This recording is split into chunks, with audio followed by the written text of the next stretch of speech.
Hi, எல்லாம் எப்படி இருக்கீங்க? நீங்கள் நமக்கு தெரிஞ்ச மாதிரி வாசலில் சின்னதாக ஒரு கோலம் போட்டுட்டு எல்லாம் சாப்பாடு வேலையை பார்க்க ஆரம்பிச்சாச்சு. எடுத்தோடனே பாப்பாவோட லஞ்ச் பேக் காமிச்சிருக்கேன்னா நேரம் ஆயிடுச்சுன்னு சொல்லிட்டு பாப்பா லஞ்செலாம் டக்குன்னு பேக் பண்ணிவிட்டு அது கிளம்பி போகிற நேரம் தான் நான் வீடியோ எடுத்தேன்.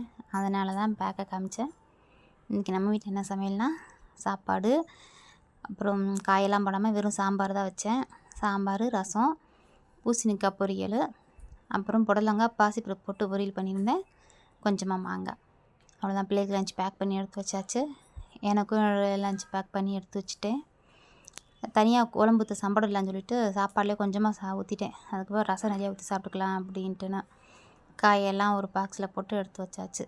பிள்ளை ஸ்கூலுக்கு போனோடனே பிள்ளை அந்த பக்கமாக வேச்சு விட்டுட்டு வந்த உடனே நான் ரெடியாக இருந்தேன். என்னையும் கூட்டிகிட்டு மாமா அந்த பக்கம் வந்துட்டாங்க. கம்பெனிக்குள்ளே போனோடனே டக்குன்னு டைமுக்கு கையெழுத்து போட்டுருணும். கையெழுத்து போடலைன்னா அப்புறம் சத்தம் போடுவாங்க. அதனால தான் முடிச்சுட்டு என் மிஷினுக்கு போயிட்டேன்.